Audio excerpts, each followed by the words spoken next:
Jnanatimirandasya Jnananjana Shalakaya Chakshunamilitanjena Tasmai Shri Gurave Namaha Guruve Gaurachandraya Radhikaye Tadalaye Krishnaya Krishna Bhaktaya Tad Bhaktaya Namo Namaha Yam Pravajantam Anupetya Apetya Krityam Rapayano Viraha Katara Ajuhava Putriti Tanmaitaya Taravo Vinedus Tam Sarvabhutam Hridayam Munimanatusmi Narayanam Namaskritya Naram Chaiva Narottamam Devim Saraswatam Vyasam Tato Jayanadhirayat Bhaktya Vihina Parada Lakshai Kiptastakamari Tarangamadye Kripa Mai Tvam Sharanam Papana Vrinde Namaste Charanada Vindam Tave Vasmi Najivami Tvaya Vina Iti Vigyaya Radhe Tvam Nayanam Charanantike Vancha Kalpatirubhascha Kripa Sindhubhya Evacha Patitanam Pavanebhyo Vaishnavebhyo Namo Namah. So we begin by offering our most humble obeisance under the lotus feet of our beloved Gurus, unto Sri Guru Pada Padma Nityalita Bhavishta, Om Vishnu Padasta, Tatsat Sri Srimad Abhaya Charanavinda Bhakti Vedanta Swami Maharaj Srila Prabhupada, and Sri Guru Pada Padma Nityalita Bhavishta, Om Vishnu Pada Asta, Tatsat Sri Srimad Bhakti Vedanta Narayan Gosvāmī Maharaj, and to our exalted Rupanuga Guru Varga, Navisambha Vaishnavas, Vaishnavis. Did you put wood in there? Because you need air. It's not going to work like that. There's big holes in there. Yeah, but you have to have it pulled out and pushed in. It is. Oh, okay. Doesn't look like it from here. All right. So today is the big day. It's the Vasant Rasa Lila of Sri Krishna. Sri Baladev's Rasa Yatra, his own Rasa Lila, that we go to Ramghat and honor. It's also the appearance day of Sri Śyāmānanda Prabhu and Sri Vaṁśivadana Gosvāmī. Vaṁśivadana Gosvāmī appeared in Mahaprabhu's Lila. He's a very respected, exalted associate of Mahaprabhu. And he also accompanied Nityananda Prabhu and Jiva Goswami on the parikram that Nityananda Prabhu led Jiva Goswami on, right, around all of Navadvip, which is recounted in the Navadvip Mahatmya. And he is said to be the incarnation of Krishna's flute. So this is a very good day for him to appear, right? On the day of the Rasa Lila, Krishna calling all the Braja Devis with his beautiful flute. So he appeared on this day. Śyāmānanda Prabhu also sort of like that, what do you call it, the second generation of big preachers. Śyāmānanda, Srinivas, Narottam, very close associates, very exalted personalities, all Shiksha disciples of Srila Jiva Goswami, and all sent by Jiva Goswami with the literatures of Rupa, Sanatan, and others, Raghunath Das, back to Bengal on the request of Janava Thakurani. Śyāmānanda, he was a disciple of a great devotee called Hridaya Chaitanya. And Hridaya Chaitanya was a disciple of Gauridas Pandit. Gauridas Pandit, as we know, is Subal Saka in Krishna Lila. And Hridaya Chaitanya was also of that mood. He was in Sakya Ras, very exalted devotee. And Śyāmānanda had great, deep affection for his guru. He was born in a family that had misfortune, children dying at a young age.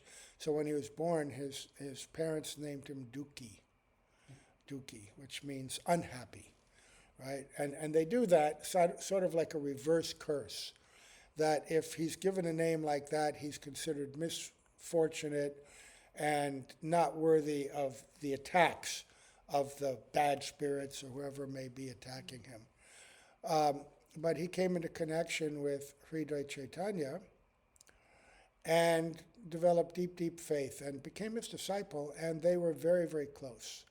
Then Hridaya Chaitanya, detecting the internal sentiments of Dukhi, he gave him the name Krishnadas. There are so many Krishnadases, so he was referred to as Dukhi Krishnadas, right? That Krishnadas was formerly Dukhi.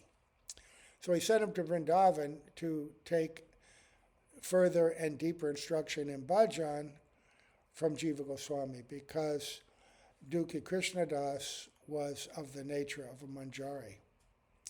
And so Hridaya Chaitanya, not having manjari bhav, could not instruct him in his internal moods to develop them appropriately, his ekadash bhavs. So he sent him to Jiva Gosvāmī, and he befriended, of course, Srinivas and Narottam. And they're all very close. And there's a lot of stories about him, but just in brief, because we have so much to cover, but we want to honor the great personalities. Here's the one who found the bracelet or the anklet of Srimati Radhika in a place in Vrindavan on the way. If you go from, say, Gopinath Bhavan up that little road and then you turn towards Loy Bazaar, there's that mat of Radhashama Sundar. And across from that is an area that is the place of the samadhi of Śyāmānanda. And that's where he was sweeping. At that time, it was a beautiful forested kunja, not kunda. Kunda's a pond. Kunja's a cleared forest area. And on the order of Jiva Gosvāmī, he's sweeping there every day, meditating on his service as a manjari, and he found that anklet. And it was very extraordinary. It wasn't an ordinary anklet that you would see even from the best of jewelers. The working, the jewels, how beautiful it was. And he took it to Jiva Gosvāmī, who said, "Oh, this is very special. You should keep it. And if anybody comes and asks to claim it on behalf of anyone else, you say, I'll only give it to the person who owns it." So there was a whole pastime where he continued to sweep, and then one day 2 beautiful young village girls came. At first he couldn't even see them, they were so effulgent. And then gradually he was able to, and they said that this belongs to our mistress, you should give it to us. And he said, well, my guru has said I should only give it to she who is actually the owner. And one of them chastised him and said, oh, what kind of brahmachari are you? You just want to meet with our mistress and see our beautiful Swamini. But they ultimately had to relent. And there are different versions of the story of how it actually took place, but that he was able, by the mercy of Srimati Radhika herself, because it was her anklet, place it on her ankle. And then she took that anklet and took the bell, one of the bells, and placed it on his forehead, and a mark, a permanent special mark of tilak with like the little thing that, what do you call that, inside the bell that knocks it and makes it sound. Anyway, there's a little special dot in the middle of the tilak, little dot in a line. And also his whole complexion changed. The tilak became permanent, his complexion changed and became golden, and she gave him the name Śyāmānanda, which means one who gives Ananda to Śyāma. Śyāma means Radhika herself. And she accepted him as one of her intimate servants. And there's some other pastimes that he entered into in Manjari Bhav, in Manjari form, But when he went back at the end of this pastime, Hridoy Chaitanya heard that he changed his name, was wearing a new kind of tilak and all this, and he came to Vrindavan a bit disturbed, but then on hearing the story and speaking with Jiva Gosvāmī, everything was reconciled. And also it said that to clear his doubt, Jiva Gosvāmī told him to go in meditation and contact his Guru Maharaj, who is Subal Saka, a special Priyanarma Saka, the younger brother of Srimati Radhika in Krishna Lila. And he did, and he was told, no, this is all right, this is all correct. So he was pacified. Anyway, it's his appearance day too. We could spend the whole class on him, but we also have to discuss Rasa Lila of Baladeva Prabhu. I posted a little thing that I saw, a brief lecture by Srila Bhan Maharaj, Bhaktivedanta Bhan Maharaj, and he gives some of the nuanced ideas of this given by Srila Bhaktivedanta Narayan Maharaj, because Baladev went back to Vrindavan.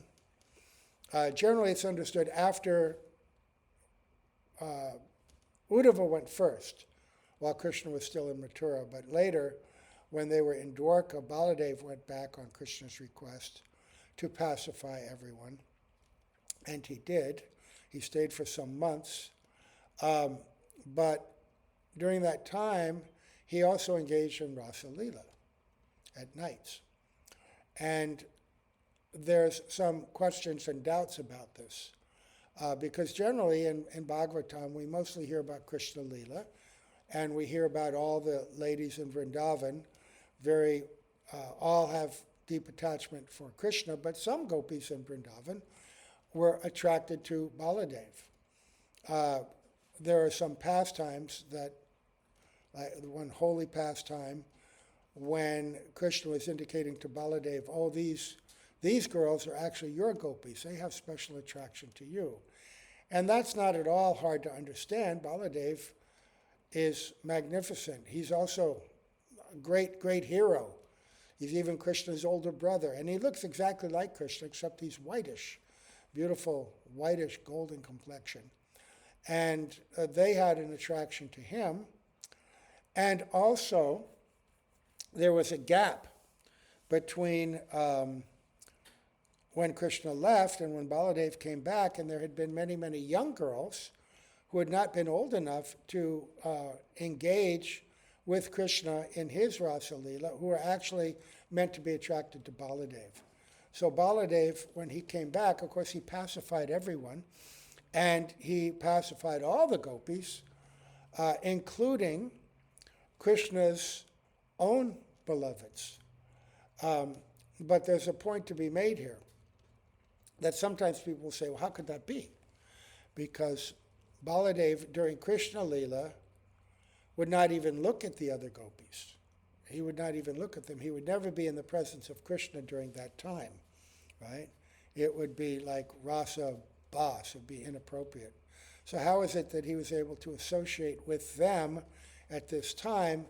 And there are multiple reasons. The biggest reason is the exalted prem of Baladev and those gopis. And in prem, what you ordinarily would not do, because of these intense moods, they would do. And out of desire to hear about Krishna, to be pacified from Baladev, they did associate with him. And then also, it's described that he engaged in rasa dancing with them. And then Sripad Bhan Maharaj and also Gurudev has said that Rasa Lila is not anything inappropriate. There are many aspects of Rasa Lila. And the Rasa Lila he was doing with them was the joking, the dancing, sporting, all kinds of things. Not love dalliances, but the singing, dancing, playing musical instruments, gambling, all these things, just having very much fun all together at night. And in separation from Krishna, I've heard that even at times Baladev himself would turn black. And it would be as if Krishna was there. because Baladeva himself, what was his mood? Was his mood to enjoy independently with these gopis? No, his only mood, Baladeva's intrinsic mood, he's a nayak, he's a hero, but foremost, he identifies as a servant of Krishna.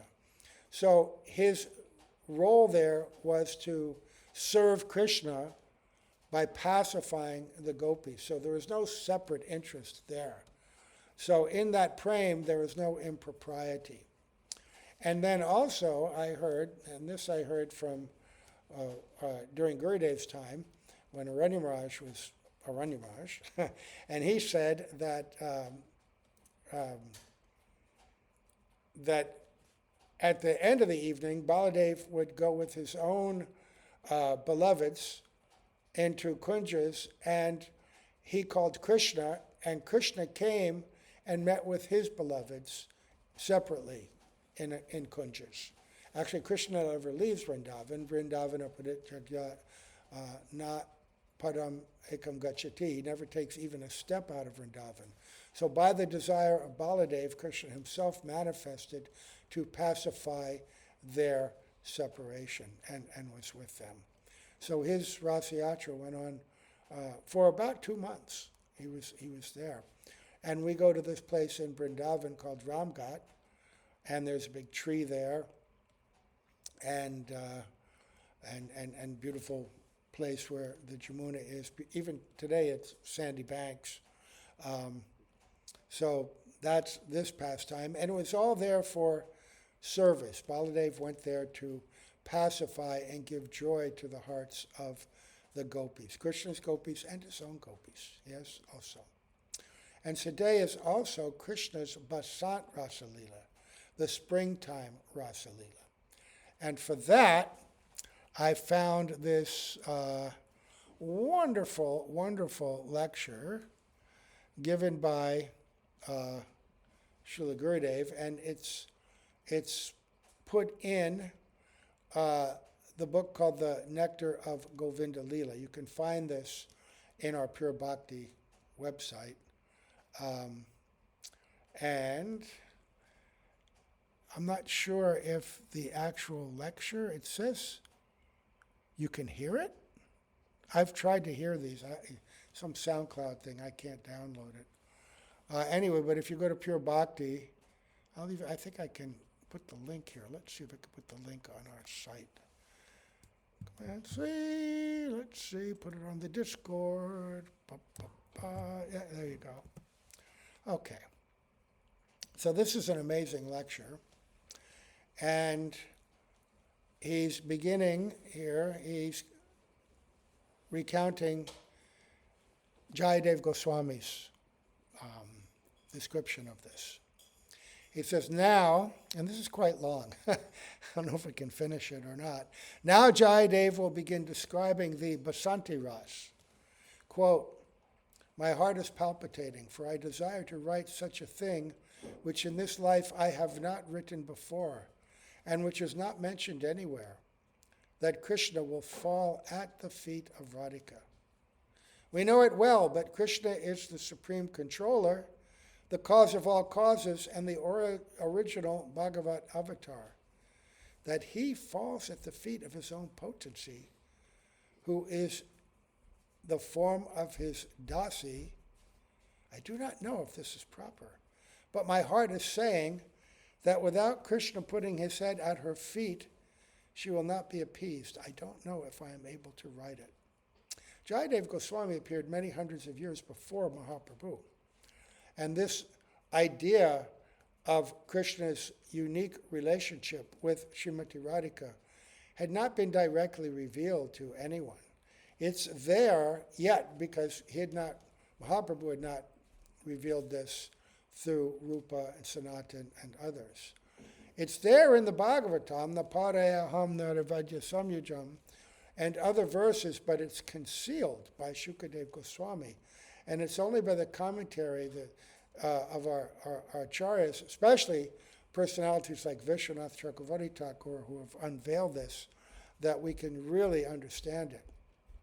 But he had this inspiration and this internal vision of Krishna bowing down to Radhika to pacify her man, her jealous anger, which gives Krishna such pleasure.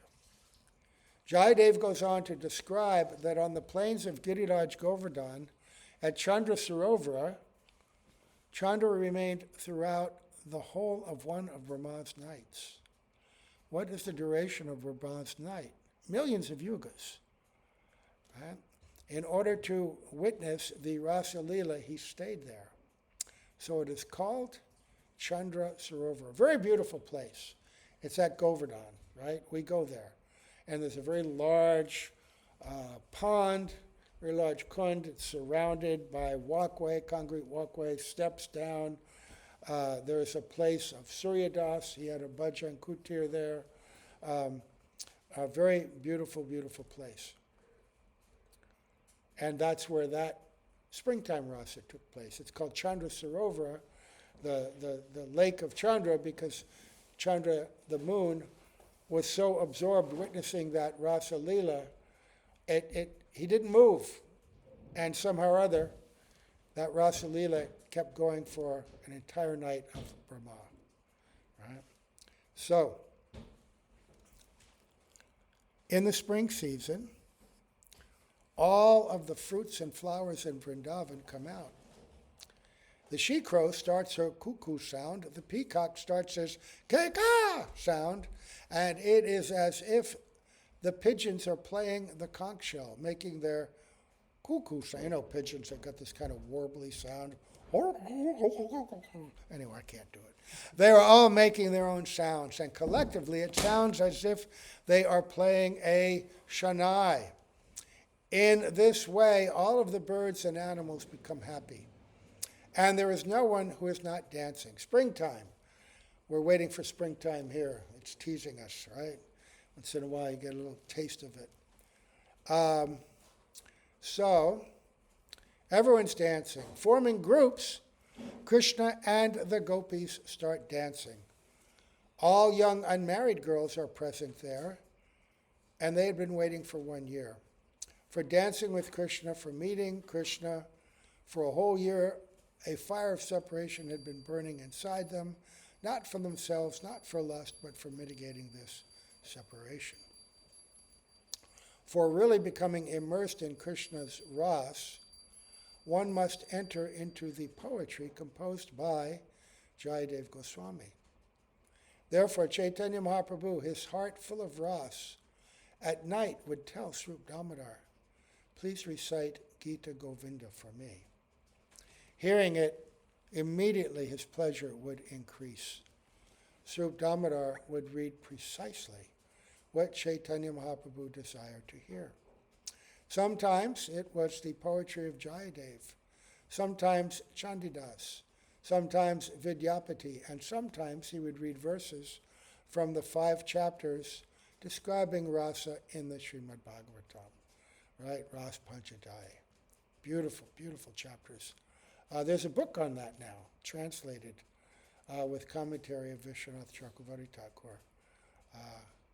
Read it.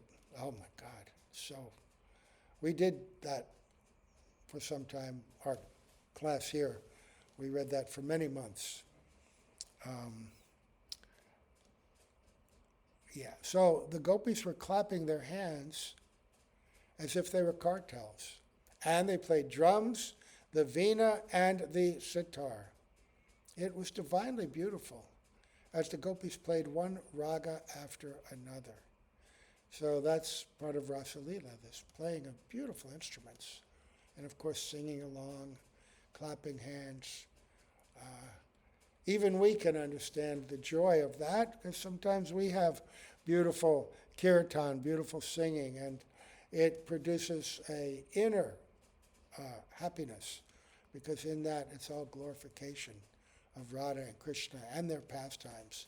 And something stirs in the soul, even the conditioned soul, that poor soul that we are, covered by the dirt of material attachments, all the anarthas. Nevertheless, these beautiful songs pierce into that soul and give us some great pleasure, happiness, even relief. There are some melodies in which there is no ras. So they played only the ragas that increased the ras, which is why we should sing the official ragas, not making up our own tunes, not adopting worldly tunes. We used to do that on Sankirtan, and something better than nothing because our intention was pure. But we'd take songs and Hare Krishna, Krishna Krishna, Hare Hare, Beethoven, and other ones, So, but that doesn't produce the ras.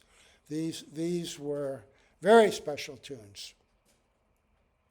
So, they only played ragas that increased the rasa. Krishna sang in a very high pitch and in different melodies. The gopis then sang one song in a higher pitch than Krishna. He wanted to sing higher, but he could not. And he could only say, "Oh, sadhu, sadhu." That means, very nice, well done, right? Krishna was dancing, and with Srimati Radhika, he danced with such speed and dexterity that he himself was astonished. And he chanted, "Sadhu, sadhu." He's so happy, so proud of himself. Such a hero, right? With one gopi, Krishna was holding hands. With another, he was dancing by jumping up and down. And another, he was embracing. And another, he was kissing on the hand. Sometimes, with his eyes half open, in great prema, he would look in the direction of a particular gopi. He would follow a certain rhythm of racing behind one gopi after another. And this is how Vasanti Ras is described. In a fraction of a second, as short as the blink of the eyes, thousands more gopis arrived and started dancing. Radhika saw that at that time, Krishna's Parama Aishvarya Shakti was not working. He had stopped it. Here he kept the cause behind the pastimes, Yogamaya, separate from him. He placed all these potencies far away by telling them, "At this time you will not do anything. For now, you just sit quietly and watch." In this Lila of Krishna, everything was forgotten. Here, because Aishwarya was not manifest, Krishna didn't know that I am Bhagavan. And the gopis didn't know that we are Swari, we are the root of Yogamaya. All was forgotten. Right? And so when he says there's no Aishwarya, Krishna is never separate from Aishwarya, but he's not displaying it in that same way. These pastimes are human-like, right? Human-like. So after a little while, Radhika saw, in other words, the Aishwarya is completely submerged and covered by unlimited sweetness and madhurya. And sometimes the example is given that if you have a glass and, or a big container and you have, 10 parts salt and 1 part sugar and you drink it, it's going to taste a little salty, right? The salt's like Aishwarya. But in that same container, if you put, like 1,000 pounds of sugar, you could even put 100 pounds of salt, but it's still going to taste sweet, right? So in Vrindavan, there's more Aishwarya than Vaikuntha, but the madhurya is so overwhelming, so prominent, that the salt only makes it sweeter. Sometimes when you make a sweet, you put a little salt in it, and it brings out the sweet even more, right? So Aishwarya completely covered. So after a little while, Radhika saw Krishna is a big cheater. He is cheating me. He seems to be dancing only with me, but actually he is dancing with everyone. Only because of his speed and dexterity does it seem that he is alone with me. So then Radhika exhibited some some jealous anger. If we feel this emotion, there is some selfishness in it. But in the hearts of devotees, there is no selfishness. In her heart, there is never any envy. But even if there is some, it is only a transformation of prema and Mahabhav. Don't consider this to be a deformation, but rather an aspect of her variegatedness, her speciality. Because every emotion has its root in its pure spiritual counterpart. But in the spiritual quality, even the quality of jealousy, anger, envy, they are exhibited and they're expressions of great, great love, great, great selfless love. And these expressions, because they're of that nature, they give great, great pleasure to Krishna. And so her anger is actually an expression of her love. Krishna's thinking, oh, by showing me her anger, she's showing me how much she truly loves me. So it creates even greater affection between them. There is milk. Add some sugar, and it becomes sweet. Mix a little kevra, then a little camphor, and other things, and it becomes more and more sweet and tasteful. Like this, Radhika has her own uniqueness. And for making Krishna even happier, she exhibited some man. She left the Rasa and went to a kunja. But then what happened? Upon arriving there, she thought, why did I leave Krishna's association? He did not leave me, I left him. If there is any unfortunate woman, it is me. There is no one as unfortunate as me. This is this way that prem swings, the pendulum of prem, right? Meeting and separation, and also the peaks and valleys of all these different kinds of moods. So first anger, jealousy, now, oh, what have I done? Meanwhile, Krishna met one Saki and requested her, please go to Radha and tell her that Krishna is saying, I am very unhappy for you. In the future, I will never do such a thing as I did again. And you will always be happy. Now you please forgive me. A special messenger. The messengers, the duties are very special, select kinds of gopis that are qualified to become messengers. To carry Krishna's mood and sentiments to Radhika and to convey them very purely, completely, right, with all the subtlety to them. Very special kind of gopi.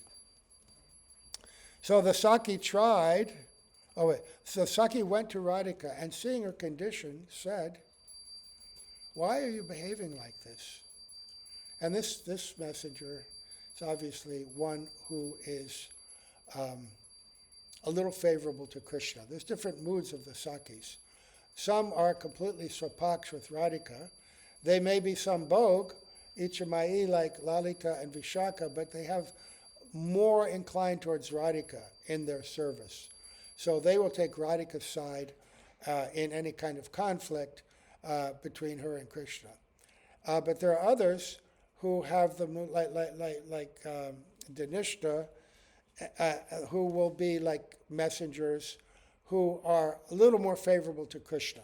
They love Radhika, no doubt, but they're taking Krishna's side a little bit more, right? So they could be more sympathetic. So this gopi's being very sympathetic about Krishna's mood. So why are you behaving like this? Leaving Krishna, you came here. He tried to please you, but you would not accept it. So why are you upset? Just then, Lalita appeared and said, the other side, Krishna is a liar. Don't trust him. Don't ever reveal your simplicity to him. Remain crooked. Otherwise, you won't be able to have straightforward dealings with him. He will never understand your value.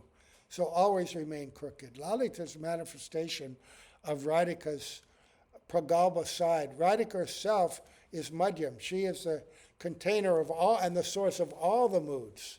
So she's madhyam. But she has that mood.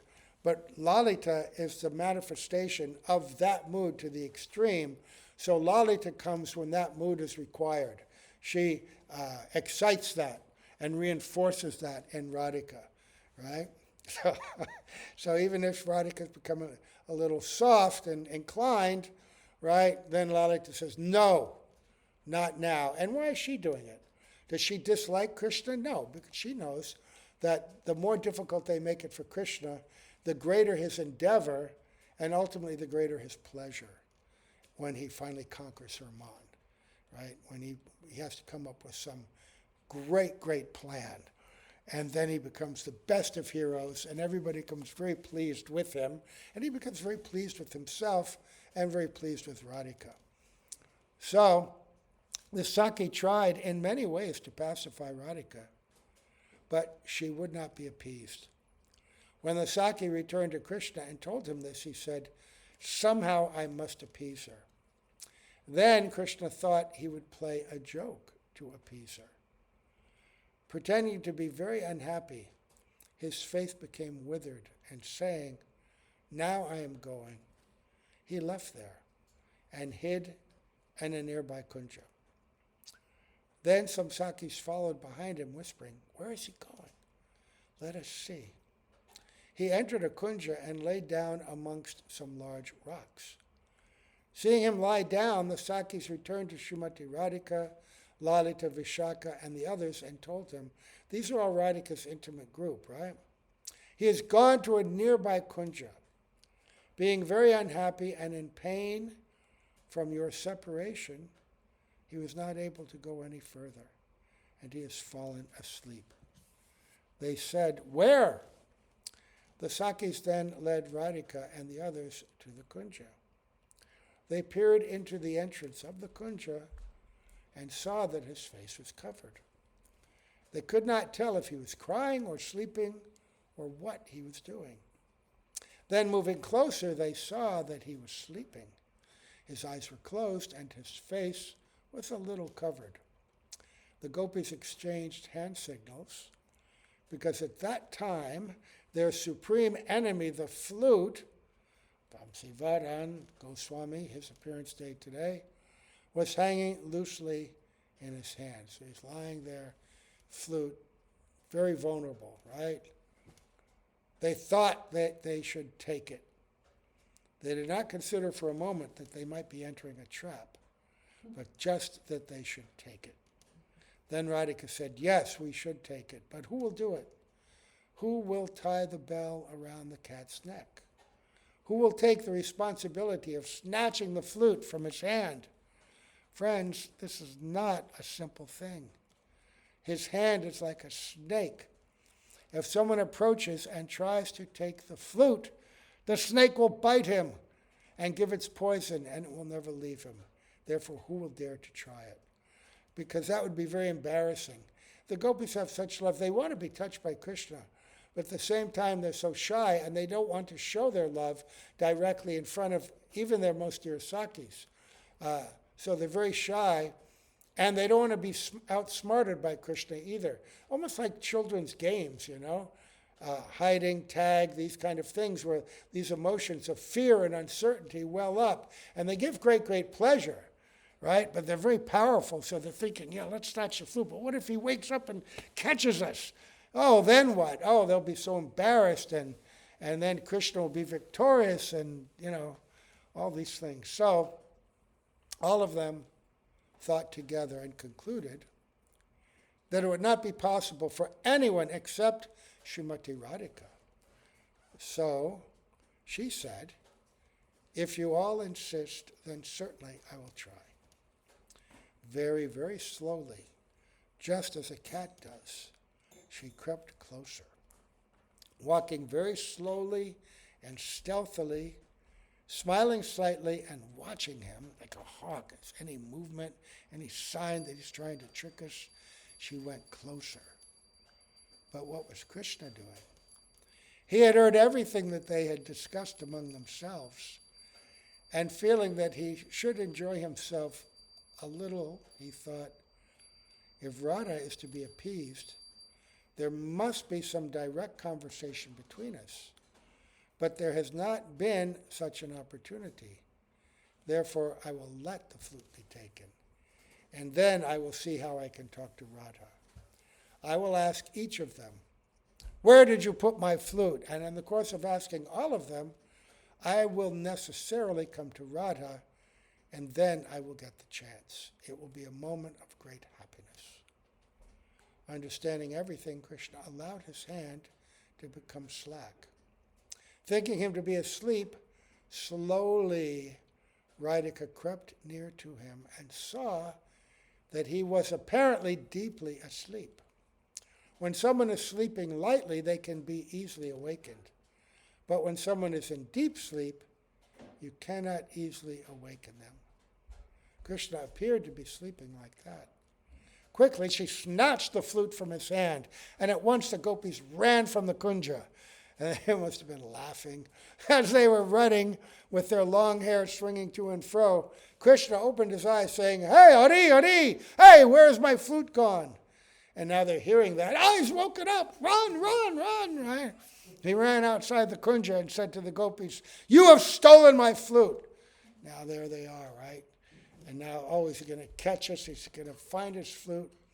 So then each gopi, he said, "Did you take it?" Until he came to Radha.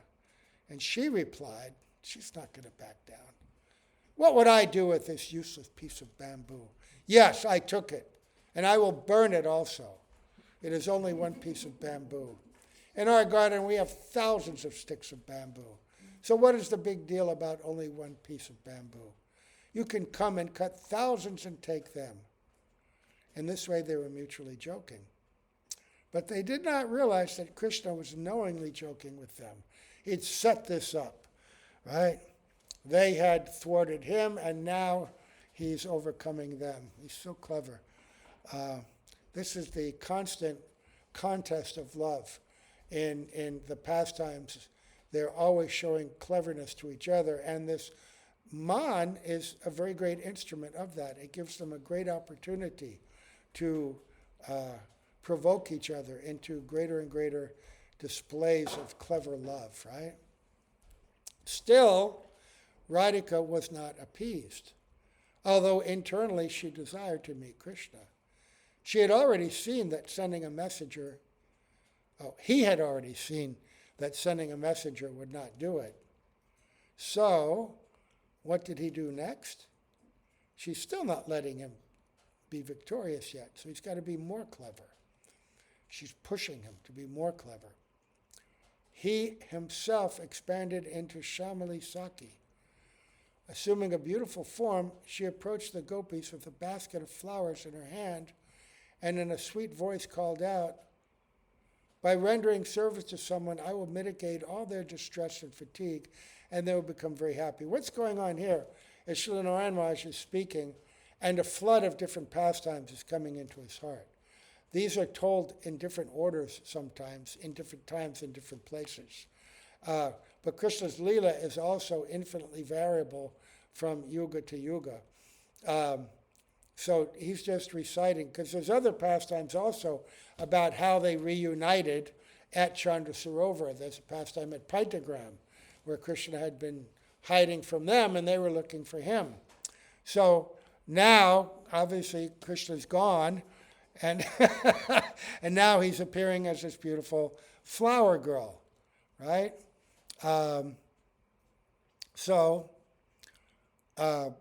Assuming a very beautiful form, she approached the gopis with a basket of flowers in her hand, and in a sweet voice called out, "By rendering service to someone, I will mitigate all of their distress and fatigue, and they will become very happy." At that time, Radhika and the Sakis were feeling fatigued and unhappy. Seeing Shamali, really Radhika did not recognize this Saki as Krishna himself.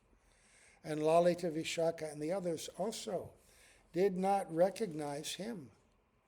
When Krishna assumes another form, who will recognize him? Even when an ordinary actor changes dress, we cannot understand who it is. For this purpose, he employed Yogamaya, and therefore no one could recognize him. Right? But what happens is that, and this is described by Vishwanath Chakravarti Thakur in the Bhakti Samrita Sindhu Bindu, when they talk about the different manifestations of Krishna as Vishaya Tattva in Vrindavan. There's Krishna's form himself, right? But also his disguised forms, right? They're still Krishna, same Krishna, but they're disguised, so they can't recognize. But the happiness and enjoyment that they would get from seeing Krishna, they get when they see these disguised forms. So the man of Radhika is broken because she's with Krishna, but her guard is let down because, oh, it's not Krishna, I don't have to be angry. Why am I feeling this joy in my heart? This is described in Chamatkara Chandrika, so many pastimes when Krishna does this disguise, and Radhika's thinking, gosh, I feel the same joy that I feel when Krishna's here. But she doesn't know that it's Krishna. And so now her man is overcome. At least for now, let's see what's going to happen in this pastime. Shyamali pleased Radhika by giving her a flower garland which emanated a special fragrance. Radhika thought, where has this fragrance come from? Whose fragrance is this? Knowing it to be related to Krishna, she was very pleased. Shyamali began saying to Radhika, in this world there is no one as kind, who has as many good qualities, who shows respect to everyone, who is as grateful and who is as expert in all 64 arts as Krishna is. What to speak of just in Vrindavan? In the entire Brahmanda, there is no one equal to him. And you? Oh, you have so many good qualities, and you are so beautiful. So towards him, you should not commit any offense. Here she's glorifying himself. In the Prem Samput, Krishna comes as a heavenly damsel, and he criticizes Krishna. To hear Radhika's defense of him, even against the most brutal criticism. So it takes different forms. Now he's tricking by praising Krishna. And praising Krishna like this, and praising Radha like this, Shyamali proved that Krishna was not at fault. Radhika was disarmed, right? So Radhika was fully appeased.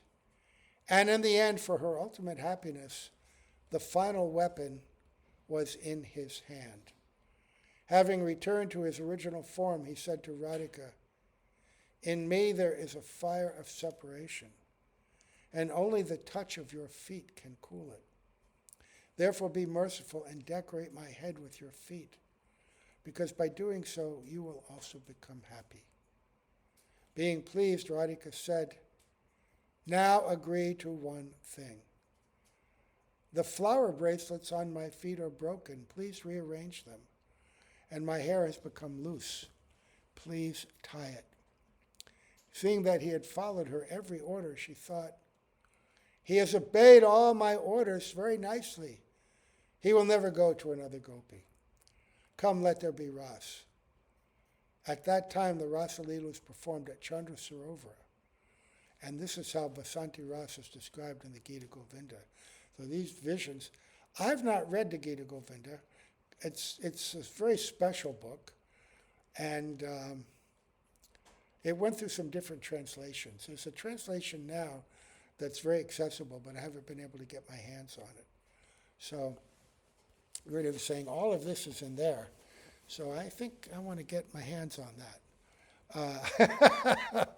Although we don't have the qualification to engage in Shravan and Kirtan of this topic, in brief, we have tried to describe this ras and what sentiments of love came in it.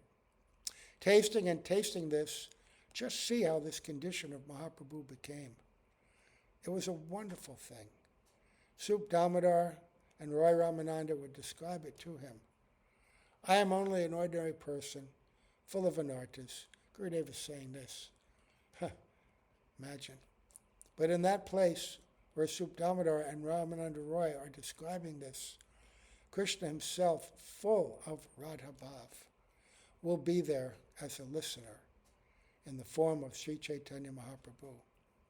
And he receives so much ananda from it. Therefore, we will silently remember this Basanti Ras. And when one day genuine spiritual greed arises in our hearts, we will be able to directly serve this rasa. He's not saying see it, serve it. Right?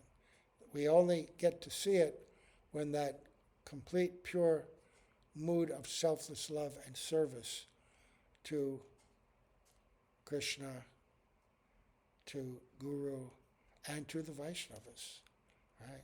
Comes to our heart. Those three. So it's quite extraordinary. And Mahaprabhu, he is Mahaprabhu. He is the Guru of Gurus. He came to taste this.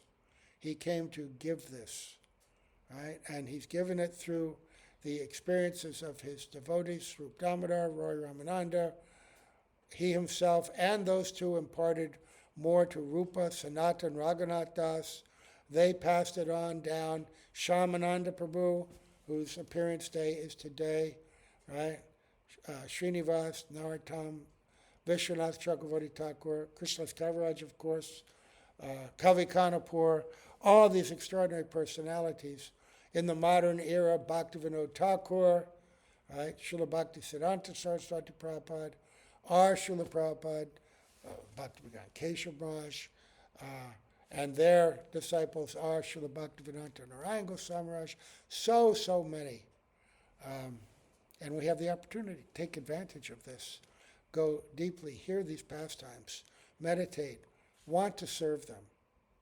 So we have to, that's what Mat means. Mat means a place where you come to hear, study these things, and develop this deep mood of service. That's, and impart it to others. That's the only purpose of a Mat. Right? There are many places in the world where you can do so many other things, and even many other temples where you can practice Karma Mishra Bhakti, Jnana Mishra Bhakti, Rope Siddha Bhakti, right? Sangha Siddha Bhakti, all these different mixed forms coming up. But Srila Bhaktivedanta Narayan Maharaj, and of course Srila Prabhupada himself, wanted places of Shuddha Bhakti. I think tomorrow we'll be going back, and I wanted to read from Nectar of Instruction, a special place from some of the verses that Bhaktivinoda Thakur has been quoting, where Srila Prabhupada is emphasizing this principle, right? Shuddha Bhakti. What does that mean? How to practice. Okay, so we went a little bit long, apologize, but couldn't stop. So offering obeisance to our exalted Guru Varga, to Srila Prabhupada, to Srila Gurudev, to all the assembled Vaishnavas, Vaishnavis, Gaur Premanande, Hari Bol, Hari Bol.